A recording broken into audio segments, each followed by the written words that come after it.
L'Observateur njëkk yi mu xëyee bari na Alaaji Babacar Fall bokk na ci accord cadre diggante Afriksim Bank Ndar ak Énergie SA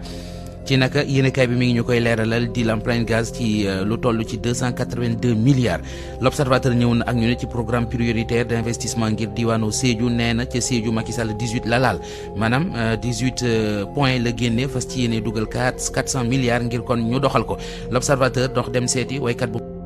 mag bi di Coumba Gawlo Seck moom Coumba Gawlo lu aju ci ay jaar-jaaram am na lu mu ñu ciy wax mi ngi ñuy xamalit moom L'Observateur Déthié Fall candidat ci présidentielle yi 2024 yi ndax ambition la wala prétention mi ngi ci L'Observateur leneen lu ñuy faral di seetlu mu di jël kër luye ko ay famille yu bokkul loolee ndekete dëkkiin wa Alaaji Babacar Fall na la ko yàlla nëbbu bari na ay jafe-jafe di désagrément yu ci am la am ca Saint-Louis L'Observateur xëyee na ko benn waay boo xam ne dafa màndi ba tàggoog sagom gàddu jaasi di dàq yaayam ñëw ci beneen yéenekaay mu di témoigner moom conseil présidentiel ba ñuy amal ca Pakaaw la nee na Macky Sall fas na yéenee dugal ca Sédhiou yeneen 400 milliards direct ci news nañu bilan social bu dalum xel la ñu natt ca Sédhiou Tribune ñëw ak ñun ci tournée économique yu Macky Sall lii Bougane Gueye Dany na mu ko gisee mooy ay teg xel jëm ci tromper partenaires extérieurs yi Le Quotidien nañu conseil présidentiel bu Sédhiou Pakaaw jamono ji moom la ñu jëmbat yitte yi Soleil national di ko dëggal 400 milliards la ñu fas yéenee dugal ci programme yu ñu natt ngir Sédhiou enquête nañu fukki ponk ak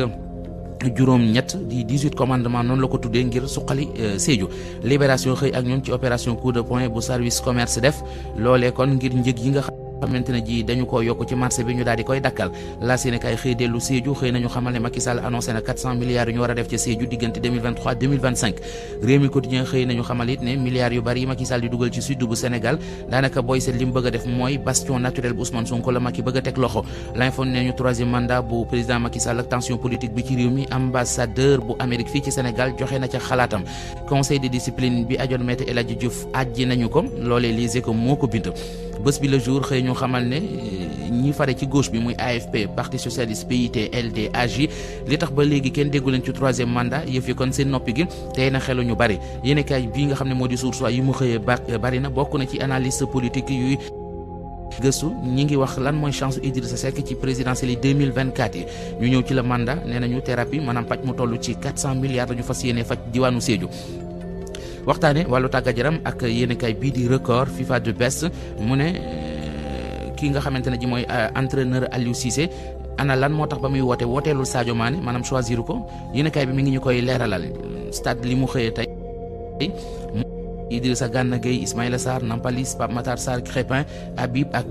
ki nga xamante ne ji moo di Pape Gueye ñooñu daal la xëyee nee na ay gaynde la yoo xamante ne ji bi 2023 tàmbalee ba léegi ñi ngi wane seen bopp ci terrain yi sunu lamb la ñu koy jeexale mi ngi kon ñëw ci combat Reug-Reug ak Sa Thiès mu ne combat Reug-Reug ak Sa Thiès kenn ku ci nekk ana nan nga ko waajalee yéenekaay bi mi ngi ñu koy wax moom sunu lamb Alaaji Babacar Fall. Mouhamed jërëjëf.